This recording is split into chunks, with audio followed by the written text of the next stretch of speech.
Assalamualaikum warahmatullahi wabarakatuh. Perkenalkan, nama saya Anisatul Fauzia. Saya merupakan dosen tetap di ITB Widyagama Lumajang. Saya mengajar mata kuliah Bahasa Indonesia selama 1 semester dengan 2 SKS. Untuk perkuliahan saya selama 1 semester, saya mengharap capaian saya terdiri dari 4 aspek. Yang pertama adalah aspek dari keterampilan menulis, kemudian yang kedua aspek dari keterampilan membaca, kemudian yang ketiga aspek dari keterampilan berbicara, dan yang terakhir adalah aspek dari keterampilan menyimak. Untuk mencapai keempat aspek ini, saya menggunakan strategi pembelajaran yang berbeda-beda. Yang pertama adalah latihan menulis. Jadi untuk latihan menulis ini sangat menunjang sekali pada keterampilan menulis. Salah satunya mahasiswa diharapkan untuk bisa menulis dari yang hal sederhana, yaitu menulis kalimat, kemudian menulis paragraf. Dari kalimat dan paragraf ini akhirnya mereka bisa menyusun karya ilmiah. Kemudian strategi pembelajaran yang kedua adalah tinjauan kasus. Untuk tinjauan kasus ini yang saya harapkan adalah kasus-kasus yang aktuali. Kasus ini bisa masuk pada keterampilan menyimak. Jadi dengan tinjauan kasus, mahasiswa bisa meninjau kasus di sekitar untuk menunjang ide atau topik yang akan ditulis, seperti itu. Kemudian dari kasus ini juga mahasiswa harus bisa mengkaitkan dengan ekonomi dalam hal bidang ekonomi, karena sesuai dengan jurusan ekonomi, sehingga kasus-kasus ini bisa dijadikan sebagai ide atau topik. Juga adalah strategi pembelajaran dengan diskusi. Untuk strategi pembelajaran diskusi di sini ini menunjang dari aspek berbicara. Jadi untuk diskusi itu bisa memperkaya sudut pandang mahasiswa dari ide, topiknya. Mereka bisa bertukar pikiran, bertukar gagasan dalam satu kelompok. Kemudian selain dari memperkaya sudut pandang, mereka juga bisa menguji argumen mereka dengan rekan kelompoknya, seperti itu. Dan yang keempat, ini adalah strategi pembelajaran problem based learning atau pembelajaran yang berbasis masalah. Jadi dalam problem based learning ini mahasiswa dianjurkan untuk bisa menyusun atau merumuskan masalah sesuai dengan masalah yang ada di sekitar. Nah, ini sangat menunjang sekali pada keterampilan menyimak untuk strategi ini. Kemudian yang kelima adalah strategi analisis isi. Jadi kesesuaian isi. Ini sangat menunjang sekali pada keterampilan membaca dan menyimak untuk analisis isi. Untuk analisis isi, mahasiswa bisa menyesuaikan antara topik dan isinya apakah sudah sesuai atau tidak. Kemudian antara bab 1 pendahuluan dengan bab 3-nya pembahasan, apakah koheren atau tidak, apakah sesuai atau tidak. Itu yang harus diperhatikan pada analisis isi. Kemudian ada lagi strategi pembelajaran yang keenam, yaitu penyuntingan rekan sejawat. Untuk penyuntingan rekan sejawat, saya juga menyiapkan atau menyediakan rubrik penilaian, di mana rubrik ini bisa dijadikan sebagai jembatan untuk mahasiswa dalam menilai karya atau hasil dari karya ilmiah rekan sejawatnya. Jadi mereka akan ada argumen tandingan atau membandingkan antara hasilnya dengan hasil temannya, seperti itu. Kemudian yang terakhir adalah presentasi. Untuk presentasi ini sangat menunjang sekali pada keterampilan berbicara atau komunikasi. Sehingga dengan presentasi, mahasiswa lebih berani dalam menyampaikan pendapatnya di depan, seperti itu. Dan harapan saya untuk presentasi ini, khususnya keterampilan berbicara ini, mahasiswa bisa lebih komunikatif lagi dalam berbicara di depan umum. Untuk penilaian saya selama 1 semester ada 4 komponen. Yang pertama adalah tugas. Tugas ini 25%, di dalamnya ada pretest, kemudian ada keaktifan dalam berdiskusi, ada portofolio, ada tes tulis, dan yang terakhir ada rubrik penilaian rekan sejawat. Untuk yang kedua, yang komponen kedua adalah absensi, ini juga 25%, kemudian ada UTS, ini juga 25%, dan yang terakhir ada UAS, itu juga 25%.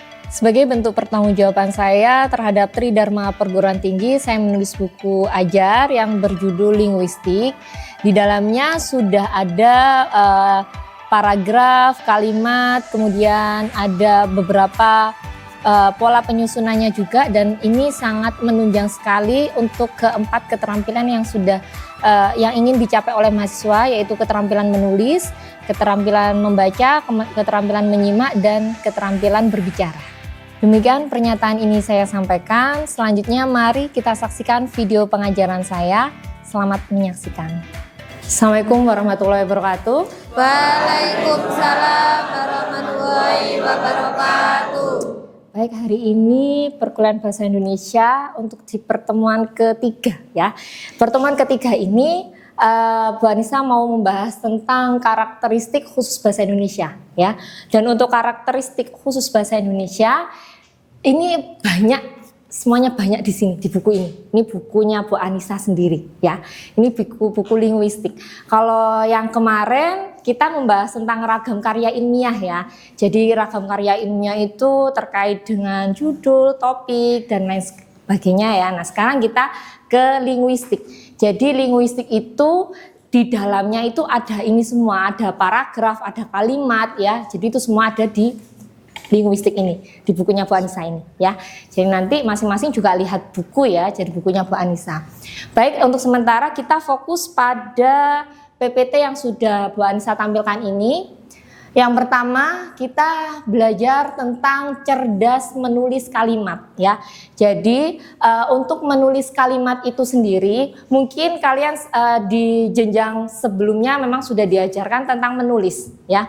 Namun untuk menulis itu tidak hanya asal menulis ya untuk kalimat itu ya. Jadi mungkin pernah Bu Anissa menemui itu ada mahasiswa yang menulis kalimat itu tidak memperhatikan strukturnya, tidak memperhatikan diksinya ya. Dan di PPT ini sudah Bu Anissa jelaskan juga bahwa di dalam sebuah kalimat itu kita harus melihat tatarannya juga ya. Tataran di sini ada apa saja tataran itu, dari ada pembentukan kata dan diksi, kemudian ada keutuhan struktur kalimatnya, kemudian ada kejelasan kalimat ya, ada ketepatan penggunaan kata hubung, ketepatan penggunaan kata baku, jadi ada kata baku juga.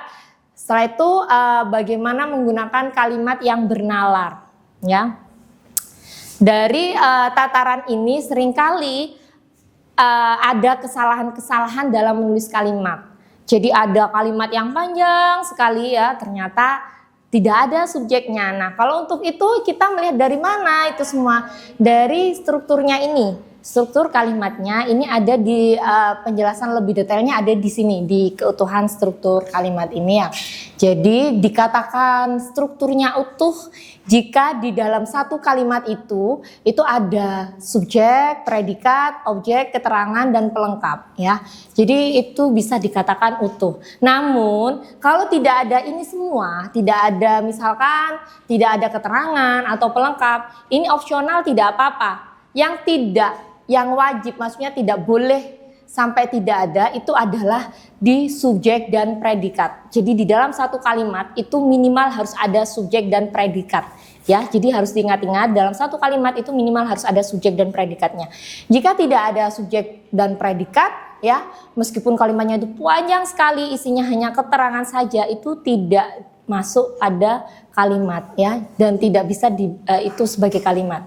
Selain memang kalimat itu harus diawali dengan huruf besar dan diakhiri dengan titik, maka strukturnya juga harus diperhatikan. Ini dilihat dari strukturnya ya. Contoh ya, ini sudah Bu Anissa masukkan di PPT bahwa untuk contohnya ini misal ada kalimat adik saya bernama Zahra. Ya, ini sudah kita tahu adik saya bernama Zahra. Ini sudah kalimat ya. Kemudian yang kedua, adik saya yang berbaju merah itu bernama Zahra. Ini lebih lengkap lagi. Kenapa? Karena ada keterangan di situ. Seperti itu perbedaannya di dua ini. Oke, selanjutnya kalau tadi kita membahas tentang struktur kalimatnya, sekarang kejelasan dari sebuah kalimat. Hati-hati. Kalimat itu sebenarnya banyak yang harus diperhatikan ya. Tidak hanya kalimat itu dilihat dari subjek dan predikat saja, tapi juga harus dilihat dari jelas dan tidaknya sebuah kalimat. Karena apa? Untuk jelas dan tidaknya sebuah kalimat itu mempengaruhi makna dari kalimat itu sendiri. Kalau kalimatnya tidak jelas, maka orang lain membaca itu bisa memberikan makna yang berbeda, tidak sesuai dengan apa yang ingin kita sampaikan pada kalimat itu. Seperti itu. Kalimat yang jelas itu mampu menyampaikan gagasan yang jelas pula kepada pembaca. Kejelasan kalimat dapat dilihat berdasarkan tipe struktur yang digunakan. Jadi untuk kalimat itu sendiri ya, itu harus jelas, tidak boleh ada yang istilahnya maknanya ganda atau istilah lainnya ambigu. Seperti contoh di kalimat ini, dosen akan jelaskan rencana kegiatan pembelajaran pada mahasiswa baru jurusan sastra. Yang kedua, dosen akan menjelaskan rencana kegiatan pembelajaran pada mahasiswa baru jurusan sastra. Hanya perbedaan di awalan dan imbuhan itu juga akan mempengaruhi makna itu sendiri. Seperti itu. Jadi hati-hati penggunaannya seperti itu. Nah, itu harus diperhatikan. Selanjutnya ada penjelasan bahwa selain kejelasan struktur kalimat yang dipaparkan di atas, penulisan imbuhan juga perlu diperhatikan. Penulisan imbuhan yang baik awalan maupun akhiran, itu juga akan menimbulkan makna yang berbeda. Kita langsung masuk saja pada contoh ini ya. Salah satu siswa sedang tanya pada guru. Hanya kurang dari awalan saja itu juga mempengaruhi makna itu sendiri ya. Seharusnya yang lebih tepat adalah salah satu siswa sedang bertanya kepada guru. Seperti itu. Kemudian di mana sekolahnya? Nya ini mengacu pada siapa? Ini yang Bu Anissa maksud tadi ya. Ketika di dalam satu kalimat ini tidak jelas subjeknya siapa. Nah, ini tidak bisa dikatakan sebagai kalimat seperti itu. Kemudian ada ketepatan penggunaan kata hubung. Jadi yang perlu digarisbawahi dalam penulisan kalimat selain struktur, jelas dan tidaknya sebuah kalimat, ini juga harus melihat dari ketepatan penggunaan kata hubungnya. Ya. Di sini dijelaskan bahwa kata hubung adalah kata-kata yang digunakan untuk menghubungkan kata dengan kata ya. Jadi ini yang harus digarisbawahi, antara kata dengan kata. Kemudian klausa dengan klausa. Jadi harus bisa membedakan mana kata, mana klausa, kemudian kalimat dengan kalimat seperti itu. Nah, kata hubung yang sering digunakan antara lain ada dan, atau, dengan, bahwa, namun, meskipun, sedang, banyak sekali untuk kata hubung ini ya. Jadi sesuai dengan fungsinya masing-masing. Apa yang ingin ketika kita menulis kalimat, kita ingin menulis untuk tujuan apa, seperti itu. Nah, kata hubung ini harus digunakan sesuai dengan fungsinya.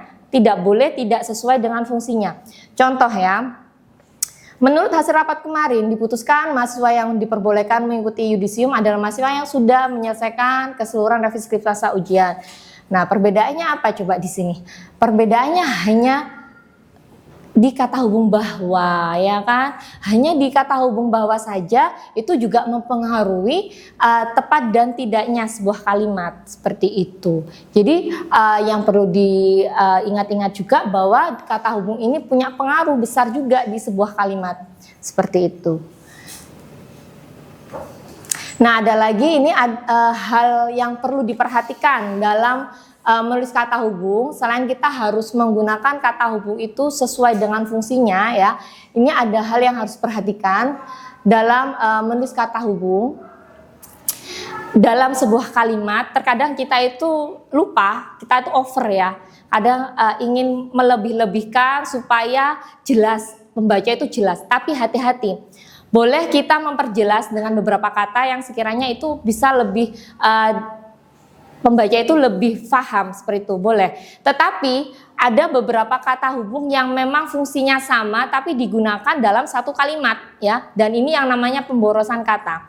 Contoh seperti ini. Meskipun setiap mahasiswa memiliki ketertarikan yang berbeda terhadap masing-masing mata kuliah, namun mereka harus menguasai keseluruhan mata kuliah yang diajarkan. Nah, dari kata meskipun, kata hubung meskipun, namun ini fungsinya sama. Hanya menggunakan satu saja itu sudah pembaca itu sudah paham seperti itu. Jadi memang seharusnya untuk penggunaan kata hubung juga harus melihat fungsinya itu apakah satu saja ini sudah dipahami oleh pembaca. Ini yang namanya pemborosan kata ya. Jadi dalam satu kalimat itu ada dua kata hubung yang fungsinya sama seperti itu. Selanjutnya adalah ada beberapa contoh kata hubung yang salah. Tadi Bu Anissa menjelaskan bahwa kalau kata hubung itu kita harus memperhatikan kata dengan kata, klausa dengan klausa, kalimat dengan kalimat, seperti itu. Melihat dari fungsinya kata hubung yang untuk menghubungkan, ya, intinya fungsi dari kata hubung itu adalah untuk menghubungkan, maka kita juga harus mempelajari juga bahwa kata hubung apa yang tepat untuk menghubungkan kata dengan kata, klausa dengan klausa, kemudian kalimat dengan kalimat, seperti itu. Nah, di sini ada, langsung saja Bu Anissa menjelaskan dengan contoh ya, biar kalian lebih paham lagi. Ini adalah contoh kata hubung yang salah, maaf. Jadi guru dan siswa merupakan komponen utama dalam pembelajaran, namun media juga berperan penting sebagai komponen. Nah, kata hubung namun ini merupakan kata hubung yang bukan kata hubung antar kalimat, ya, tapi antar klausa. Penggunaan namun ini seharusnya menjadi kata hubung antar klausa, tapi ini digunakan sebagai kata hubung antar kalimat. Seperti itu, dan ini tidak tepat untuk penggunaan kata hubung yang seperti ini. Kemudian yang kedua adalah siswa sekolah dasar cenderung menyukai jenis-jenis warna cerah. Oleh karena itu merupakan kata hubung antar kalimat, tapi digunakan sebagai kata hubung antar klausa. Seperti itu. Jadi ini juga kurang tepat. Kalau kata hubung kata dengan kata seperti itu masih masih mudah untuk memahami ya. Tapi kalau untuk antar klausa dan antar kalimat itu harus dipahami lagi seperti itu. Selanjutnya adalah kata baku. Pada tataran tadi ada ada struktur sudah ya. Kemudian ada makna yang jelas juga sudah. Kemudian dilihat dari apalagi tadi itu dari kata hubung juga. Nah, di dalam kalimat itu tentu kita harus memilih kata atau diksi ya. Diksi yang tepat sesuai dengan apa yang kita butuhkan dalam menulis kalimat.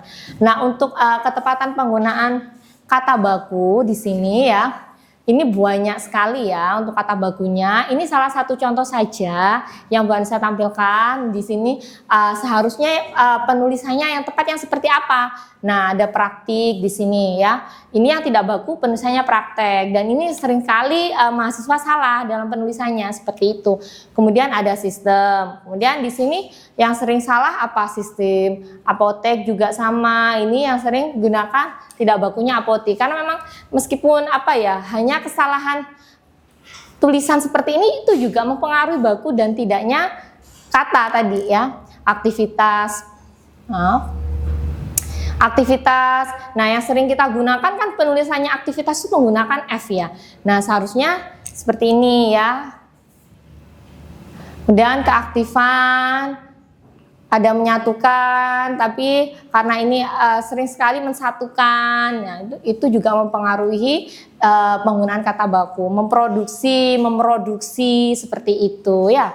Ini untuk kata baku ya. Ini salah satu contoh yang Bu Anissa tampilkan tulisan yang tidak baku dan baku ya. Selanjutnya ada ketepatan penggunaan kalimat pasif ya. Jadi yang mempengaruhi kalimat itu di sini adalah kalimat pasif ya. Di sini dijelaskan bahwa struktur dari kalimat pasif harus digunakan sesuai dengan kaidah penulisan yang tepat. Di sini yang perlu dilihat adalah predikatnya. Yang perlu dilihat adalah predikatnya, predikat kalimat pasif ya. Kemudian predikat kalimat pasif yang pelakunya orang pertama dan kedua itu tidak dapat dibentuk dengan awalan di. Sedangkan kalimat pasif yang pelakunya orang ketiga dapat dibentuk dengan awalan di. Pelaku orang pertama dan kedua itu siapa? Pertama itu saya, ya, aku, ya. Orang kedua kamu. Ya.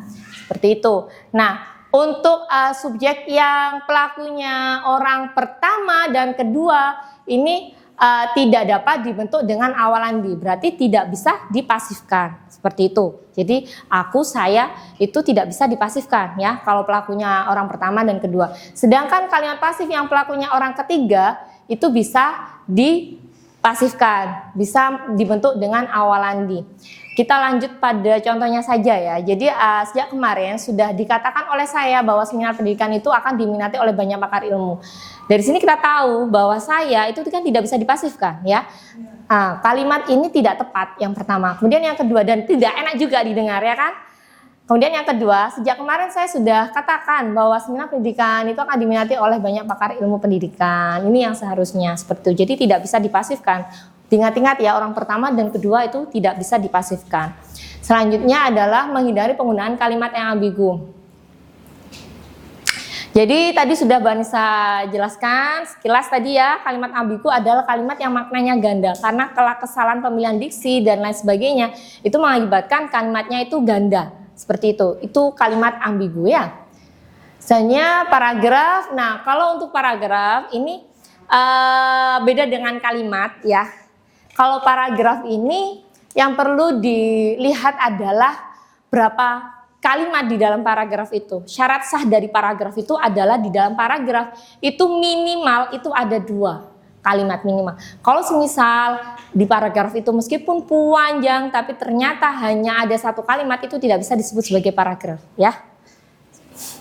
Seperti itu. Nah, di dalam paragraf itu kita harus memperhatikan mana yang kesatuan, katakan paragraf yang satu atau menyatu. Kemudian mana yang kepaduan ya. Jadi harus memperhatikan itu. Satu dan padu. Tuh paragrafnya. Satu yang seperti apa Bu ini? Kalau kesatuan, paragraf memiliki kesatuan apabila kalimat di dalam paragraf tersebut menyatu dan saling berkaitan, menunjang topik utama. Ini kesatuan ya. Kemudian dikatakan padu jika kalimat kejelasan makna atau syarat paragraf yang baik adalah memiliki kepaduan atau dilihat dari maknanya. Kalau untuk padu ya, jadi memiliki kepaduan atau koherensi. Ini bisa dikatakan sebagai padu. Nah, tadi untuk kelengkapan sudah Bu Anissa jelaskan di awal bahwa syarat paragraf yang baik harus minimal 2 kalimat. Syarat sah dari paragraf itu ya. Ini ditekankan lagi untuk kelengkapannya paragraf ya. Seperti ini.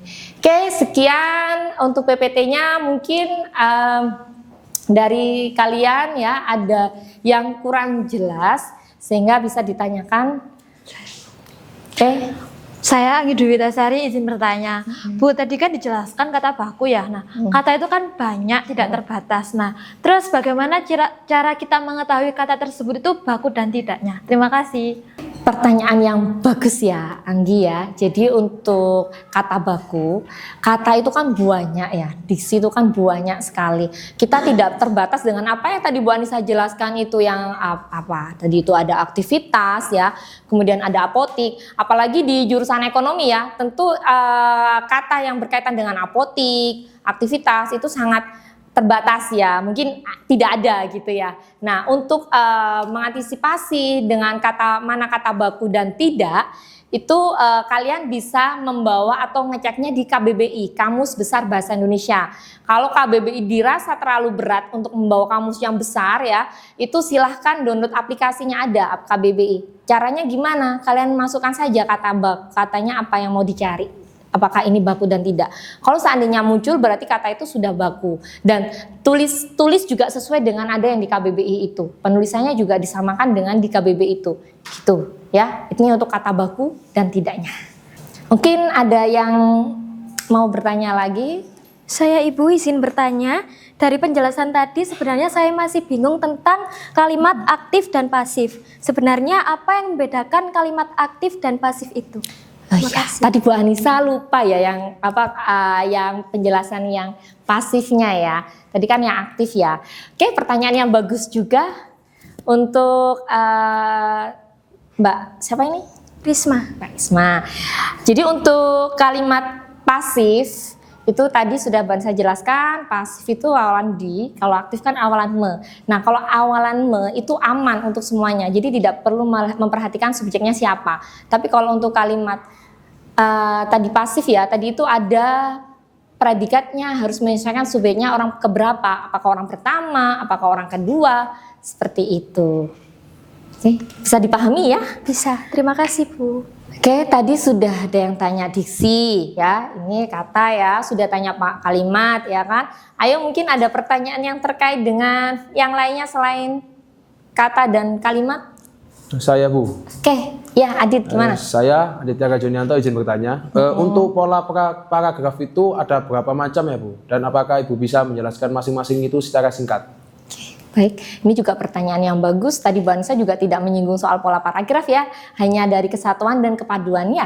Nah, untuk pola paragraf itu ada beberapa, salah satunya bisa dari umum ke khusus, bisa dari sebab dan akibat. Jadi jelaskan dulu sebabnya apa, setelah itu akibatnya ya, itu pola paragrafnya. Bisa dari urutan waktu juga, seperti itu. Pola paragraf ini bisa dibalik, misalkan dari khusus dulu ke umum, habis itu dari akibat dulu, habis itu ke sebab, itu bisa. Seperti itu. Oke? Masih. Sudah? Oke, sudah tidak ada pertanyaan lagi sepertinya ya. Oke, kalau tidak ada pertanyaan, terima kasih untuk pertemuan kita hari ini. Semoga apa yang Bu Anissa sampaikan ini bisa bermanfaat untuk kalian. Saya akhiri, wassalamualaikum warahmatullahi wabarakatuh. Waalaikumsalam.